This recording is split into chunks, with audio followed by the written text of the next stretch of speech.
bino merci aux bébés ça va télévision na bino pour la colonne info ngala journal la peuple merci na fidélité peu confiance pour continuer à causer nango na journal na bino to fongola journal pour nous que chef de l'état Félix Antoine Tshisekedi Tshilombo ya comment qui mokola dimanche 5 octobre pour la ville ya Mbujima chef lieu ya province ya Kasai oriental pour na mission itinérante ya courte durée héritier Mapine Mingulungu sa no détail. Chef de l'État Félix Antoine Tshisekedi Tshilombo a commis na début à soirée ya dimanche 5 octobre 2025 na ville ya Mbujima et chef lieu ya province ya Kasai oriental pour la mission d'itinérance ya courte durée lokola na ba déplacement na nyonso ndenge akendaka na ba province. Chef de l'État a bénéficié qui accueil moko chaleureux où ezalaki marqué na bain de foule mobilisation ezalaki makasi ya population autour ya aéroport ya Bipemba na tarmac aéroport oyo ezali bongo kosalema misala ya modernisation ba autorité politico administrative traditionnelle pe locale ba yaki ba utaki bisika na bisika pe ba force vive oyo bazalaki bango nyonso motivé pona koyamba chef de l'État Félix Antoine Tshisekedi Tshilombo oyo akoma kuna te eleki lisusu mvula moko après ba traditionnel honneur militaire. Président de la République azalaki accompagné na procession moko ya makasi ya population ya Mbujimai oyo bango nyonso bakendaki tina résidence officielle na ye na courte mission itinérance chef de l'État ako s'imprégner na état ya avancement ya ba misala ebele to ba infrastructure oyo ezali kotonga makuna pe ko inaugurer campus ya université officielle ya Mbujimai ezala créé le 32 ans institution universitaire oyo ezali ko bénéficier ba infrastructure moderne oyo etongami na gouvernement central d'instruction ya chef de l'État Félix Antoine Tshisekedi Tshilombo ezali matérialisation ya ba promesse oyo epesamaki epai ya bilenge oyo bazali kotanga na province ya Kasai oriental. Notikala kaka na masolo ya chef de l'État Félix Antoine Tshisekedi Tshilombo pour le retour avant voyage na ville ya Mbujima chef de l'État ya yambaki quelques officiels ya CAF pe ya FIFA pour na etali 47e assemblée générale ordinaire ya CAF oyo efongwami lundi 6 octobre na ville ya Kinshasa. Reportage. Na marge ya 47e Assemblée Générale Ordinaire ya Confédération Africaine de Football CAF na mokuse oyo ouverture na yango ezali prévu lundi 6 octobre 2025 chef de l'État accordaki quelques audiences week-end et outi koleka na bureau na ye na cité ya Union Africaine. Président de la République ayambaki d'abord ba ancien léopard ya football ba champion d'Afrique 1968 pe 74 pe ba mondialiste ya 1974 ba kambamaki na ministre ya sport du Deboudim pe abetaki ensuite masolo na Gianni Infantino président ya Fédération internationale de football association FIFA na mokuse pe Dr Motsepe président ya Confédération africaine ya football CAF. Chef de l'État asilisaki série ya ba audience na ye ayambaki judoka français Teddy Riner oyo azala plusieurs fois champion du monde pe champion olympique ya discipline. Assemblée générale ordinaire oyo ya CAF ezali bongo na caractère moko symbolique pour la République démocratique du Congo oyo azali koyamba pour la première fois réunion moko monene ya envergure oyo. Assemblée générale ordinaire ezali bongo organe décisionnel ya CAF oyo ezali ko permettre na 54 associations membres pour ba ibana ko définir ba grandes orientations pour la saison ezali koya. Conseil de ministres et Selema Kitoko week-end et l'équipe na mokamili chef de l'État Félix Antoine Tshisekedi Tshilombo boye bakke pa wapi premier ministre madame Judith Suminwa Tuluka lobelaki mingi na o état du succès pour na o état du marché des échanges. Reportage.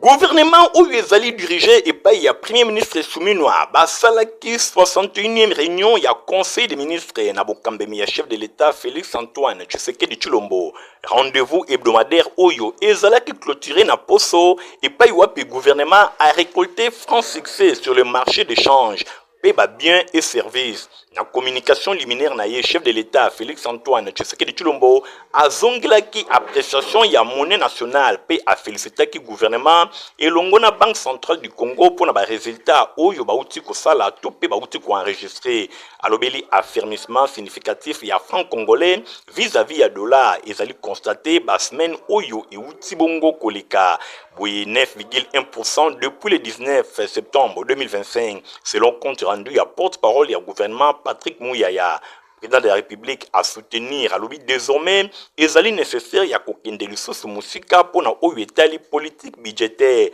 To signaler bino instruction ya président de la République pe aipa ya premier ministre Julius Sumina Tuluka asengi ba membre ya gouvernement bami pesa makasi pona priorité ezala concrétisation effective ya action ou ya réalisation ya résultats tangibles. Bosimba pe boye bakena wana premier ministre a rappelé lancement ya programme compact résilience oyo esengela qui permettre ko accélérer ba initiative nyonso ya impact visible pour population aye bana ko palper yango. Premier ministre attaque point d'honneur na mise en œuvre effective ya agenda législatif ya gouvernement pour naïe action envisagée na cadre ya PAG ezali ko nécessité renforcement ya cadre légal et réglementaire oyo ezali Buena registre mususu chef ya gouvernement asalaki point na mission officielle oyo asalaki na Congo central na cadre ya itinérance d'intérieur ya mboka le 29 septembre et le 2 octobre 2025 accompagné na quelques parlementaires pe ba membres ya gouvernement mission oyo ezalaki na cadre ya troisième pilier ya programme d'action ya gouvernement Bosimba pe boye bakene intervention ya premier ministre se clôturaki na mona oyo etali visite ya réconfort na ba victime ya violence sexuelle oyo asalaki jeudi 2 octobre na hôpital ya Kintambo azalaki accompagné na ministre ya santé publique hygiène pe prévoyance sociale pe délégation oyo ekambamaki na duchesse Sophie ya Edimbourg boye membre ya famille royale ya britannique premier ministre asalisaki to atalisaki ba échange ba victime oyo esengeli ba bénéficier prise en charge médicale pe psychologique pe lisusu assistance juridique na réinsertion socio-économique prise en charge ba victime ya violence sexuelle ezali bongo na kati ya action ya gouvernement oyo akoki koboya yango te question ya réinsertion na société ndenge premier ministre atalisaki epai ya duchesse britannique ba échange oyo et permetaki pe ko plancher situation sécuritaire na est oyo ezali ko nécessité ko restaurer kimia gage ya protection ya bandeko basi.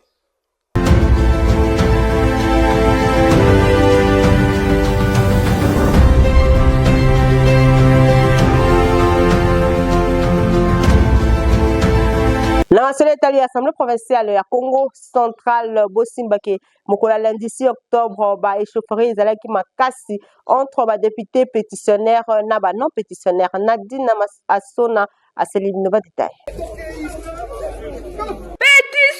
Contre président ya assemblée provinciale ya Congo central ezali kokoba kokabola ba eli provinciaux oyo boyoka bien na sima ya dépôt ya pétition oyo poso eleki vice premier ministre en charge ya intérieur Jacquemaine Chabani ayambaki ba pétitionnaire pe ba non pétitionnaire na cabinet na ye kasi nyonso wana moto ekufi kaka te. Lundi 6 octobre siège ya assemblée provinciale ya Congo central ekomaki nderingi ye bitumba kuna kaka ndenge bozali komona misusu bakomaki baboxer bakatier babimaki kuna bajudoka kiai babimaki bakarateka babimaki babetani kaka ndenge bozali komona balakisi penza bakata pe baprise oyo bayekolaka na bomwana na nzela ya masano ya bitumba.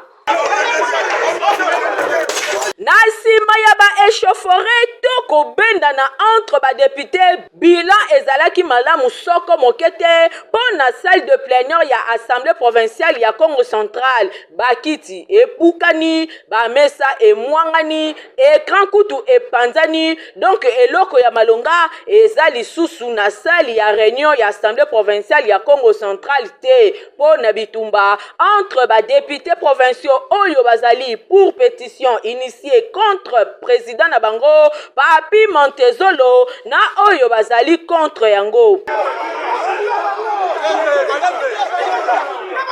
Kobandi ke intervention y'avait pem ya intérieur et kokaki kobenda kimia kasi oyo to vivre lundi 6 octobre ezali kotalisa ke molili eza makasi na assemblée provinciale ya Congo central. Population ya Congo central aza vraiment ko mériter biloko ya boete pona bato oyo ye avotaki to bandi ke ba parti nyonso ba kotama ina vino pona kimia na assemblée provinciale na bango pe na Congo central mobimba. Honorable Maotwene ya lancé week-end l'équipe courage ba caniveau ya carte quartier Mobimba o ezabongo na commune ya Selemba ou Christian Kengebeni azaki simasima na.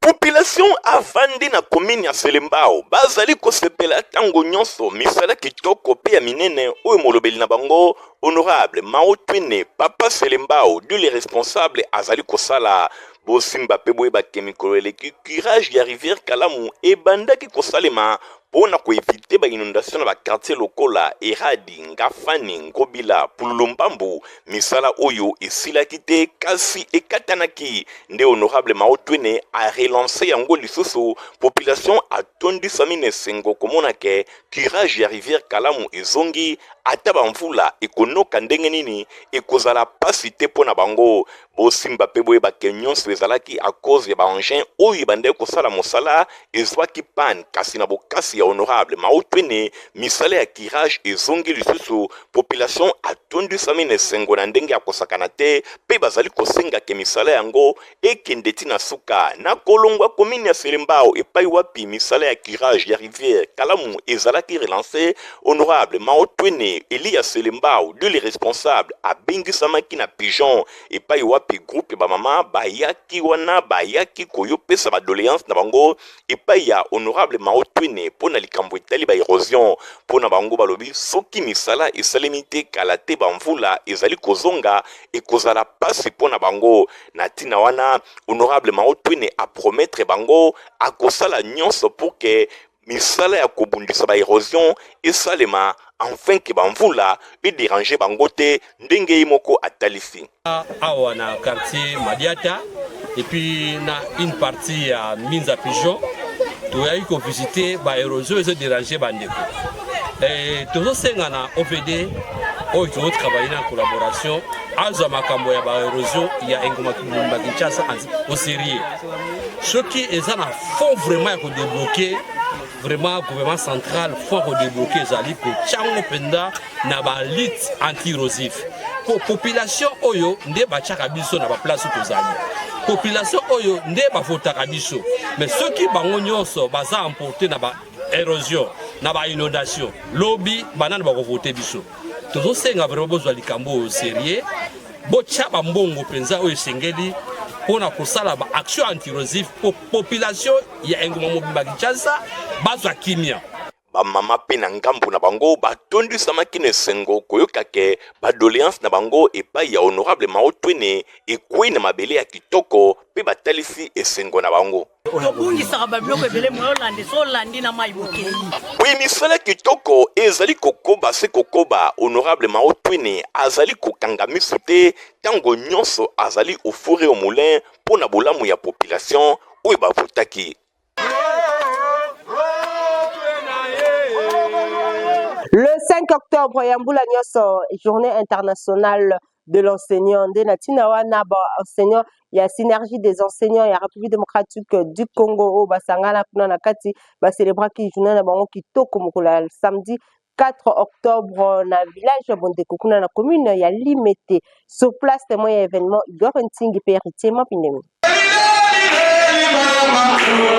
Batikala Kisimate, synergie des syndicats des enseignants à la République démocratique du Congo, Katina Bango, Sinekat, Siadec, Kofedit, Force Agissant, CCT, Simeko, Bango, Basangana Kipona ko célébrer Journée internationale de l'enseignant. Échange, exposé, lecture et déclaration. Nde ezalaki au rendez-vous. Directeur provincial Yesserni Tchangou, Azwaki Maloba. Pona kolobela information pe communication ya système na kati ya éducation congolaise. Ba avantage na yango oyo etali apprentissage na yango pona ba élève bazala bongo avancé. Ezwaki Maloba Angèle Paenzo présidente ya Siadec alobelaki mingi na likambo oyo etali différence entre journée internationale de l'enseignant oyo ya le 5 octobre pe journée nationale de l'enseignement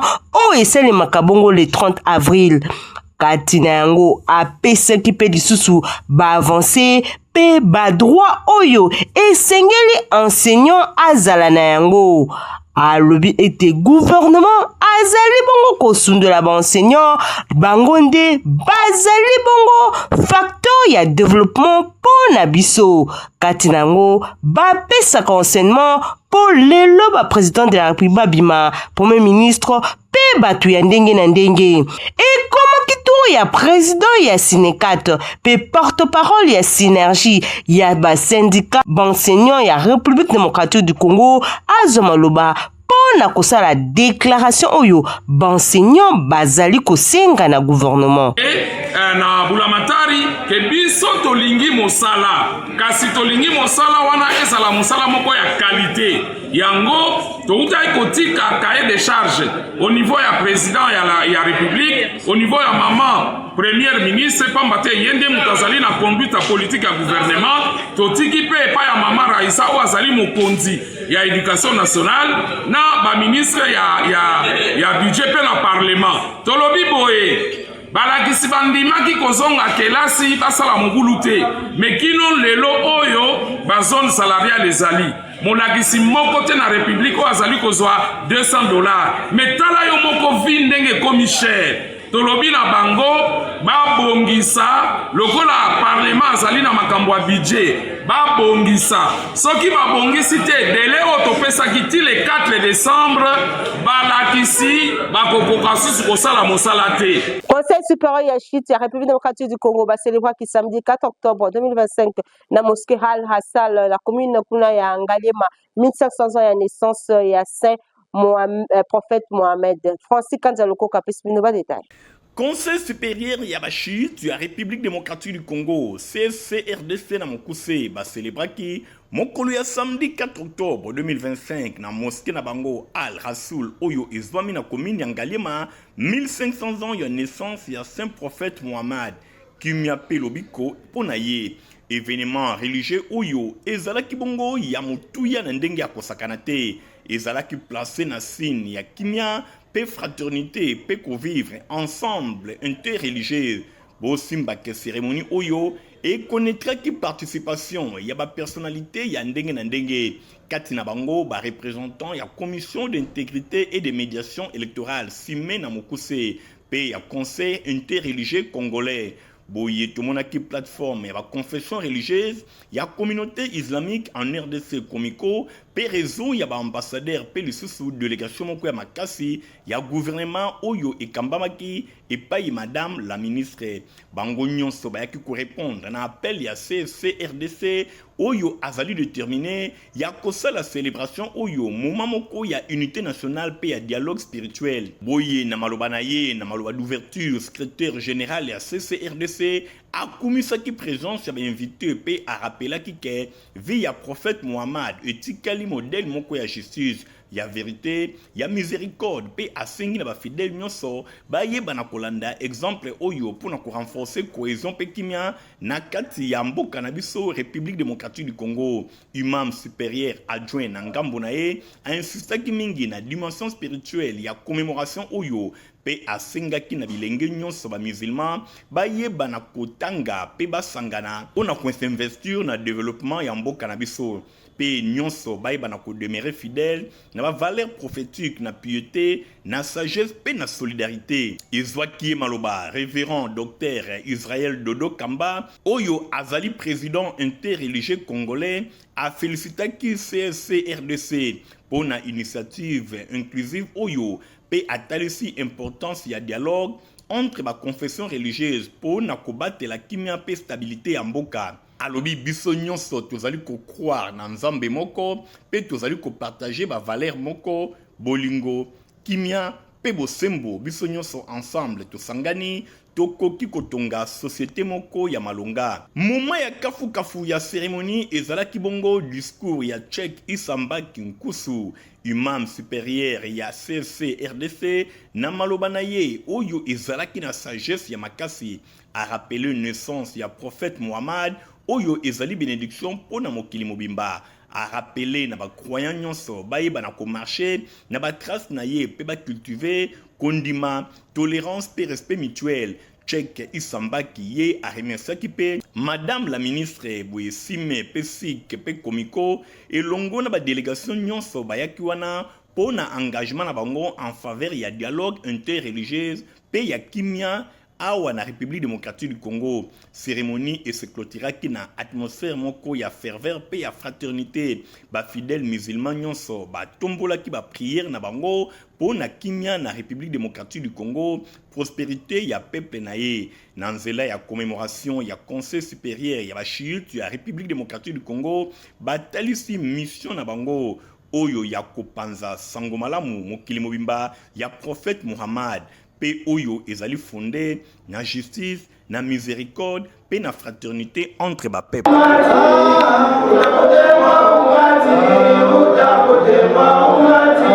Ba femme témoin ya résurrection ya église sans précieux na bokamami ya pasteur Jean Bosco Kindomba baza kolenge la convention monnaie du 27 au 31 octobre na siège église na bango. Stéphane Scan de Francis Kanza loko Canadi national ba pespino ba détail.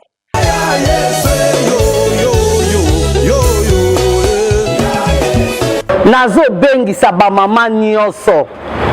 oza mama oyo salaka ezala na gouvernement oza mama ministre oza na komba soki koto ezo simba mais yeba quelque part komba ezali mama oza femme commerçante je te dis la vérité tu as ton combat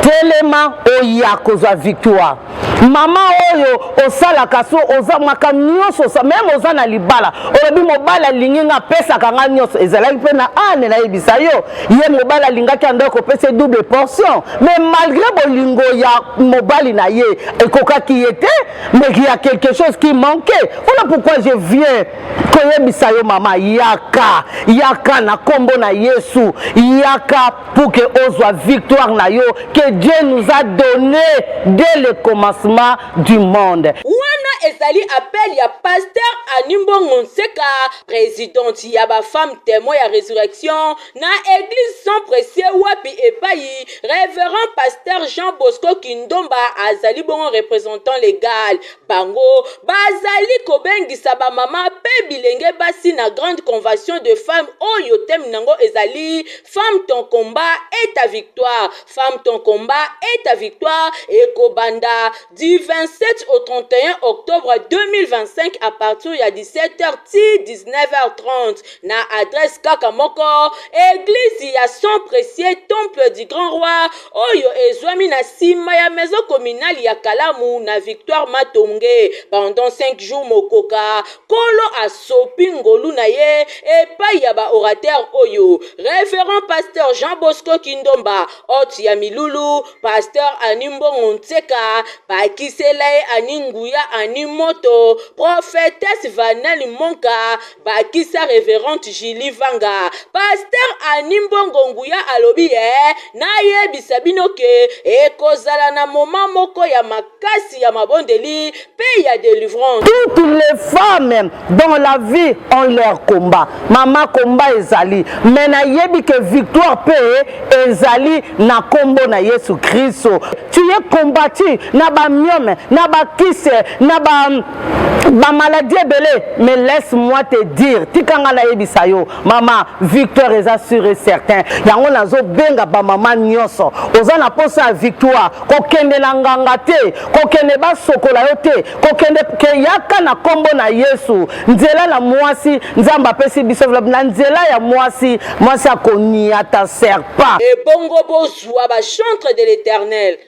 Le frère Moïse Matuta nachela yo motema naza opesanga na moyo yo butu pimela ngai obongisela ngai yo mokili bibisai ozongisela ngai motu ya bungisai. Nous serons avec le frère Christian Mukuna.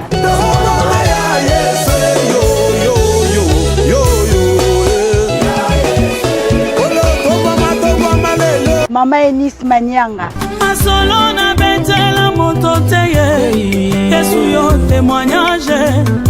Masolo na betela moto te oh ya témoignage. Yaboye Jaja Nazanga et bongo yo ozanga te o soyez le bien koya. Masolo na betela moto teye Yesu yo témoignage. courage masolo na sport bosimba ki entente urbaine ya Kin West ya boxe ba procéder ki week-end eleki na remise ya ba brevet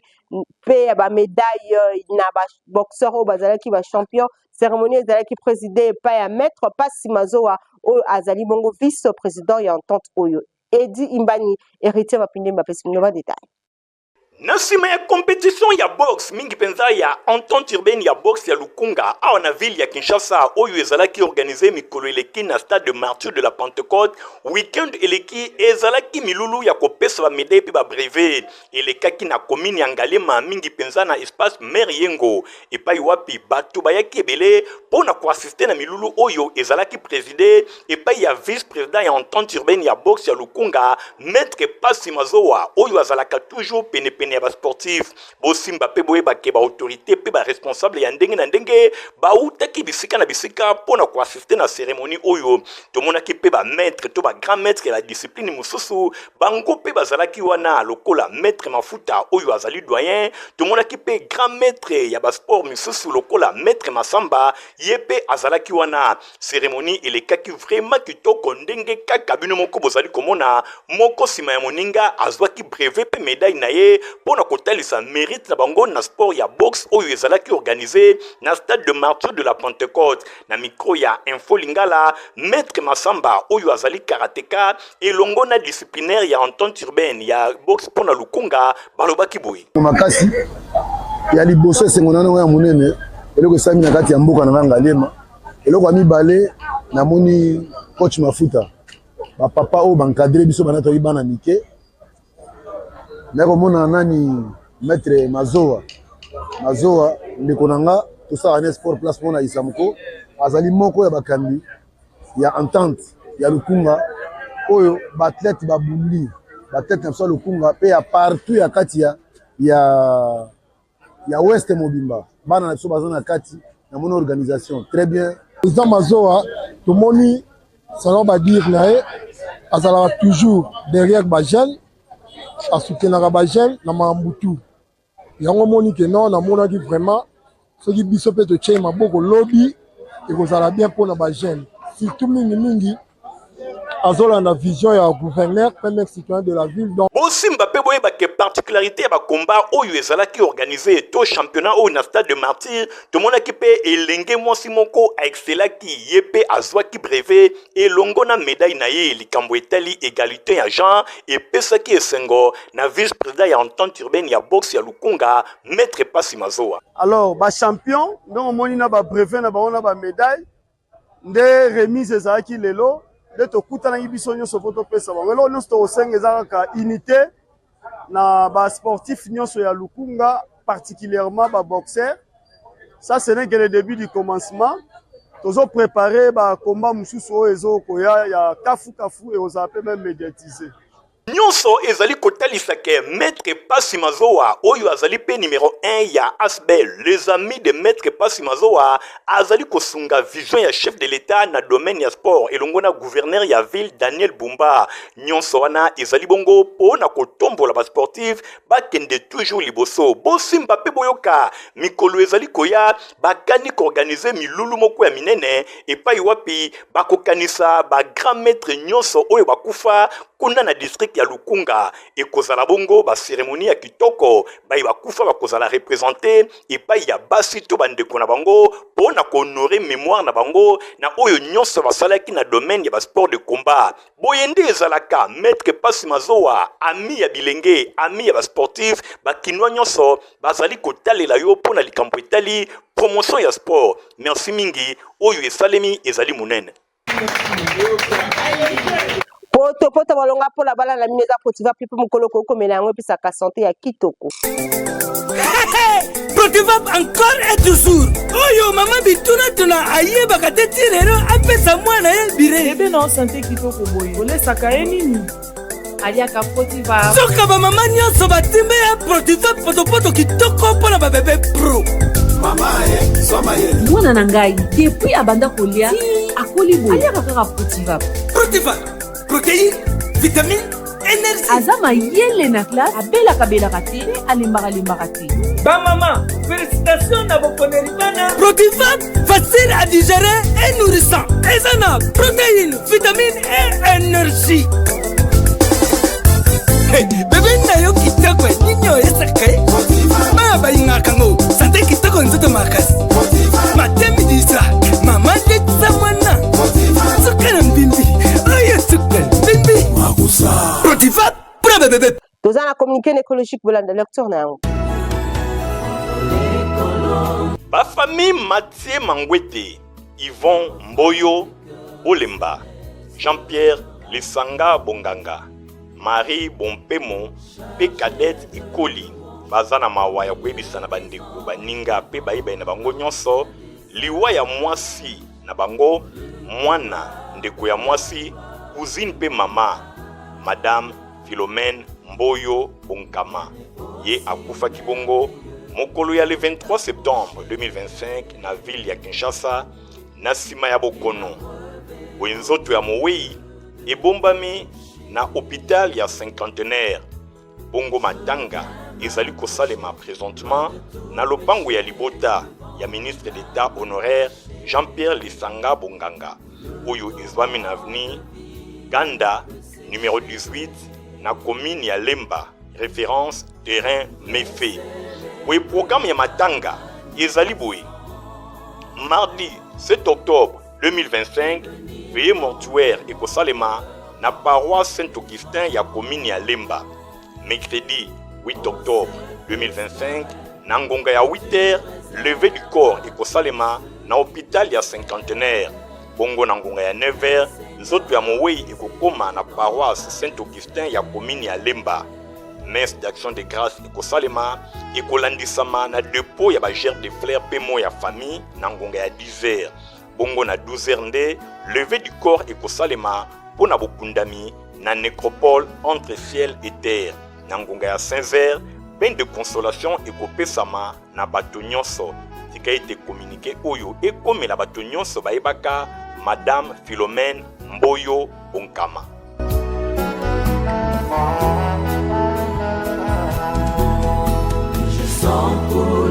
Ozaki ebele pona kolanda info lingala journal peu pour la peuple ceux qui vous s'appelle qui nous merci les gars Tingi Matomina azaki na sima ya caméra concours rédactionnel ya Nadine Asuna Muyala Mijo Mabasi héritier mapine mais superviseur qui journal au montage et qui pa Christian Kengebe ni Fabrice Lundomi ngala bilo de rendez-vous mais ko les allez au revoir.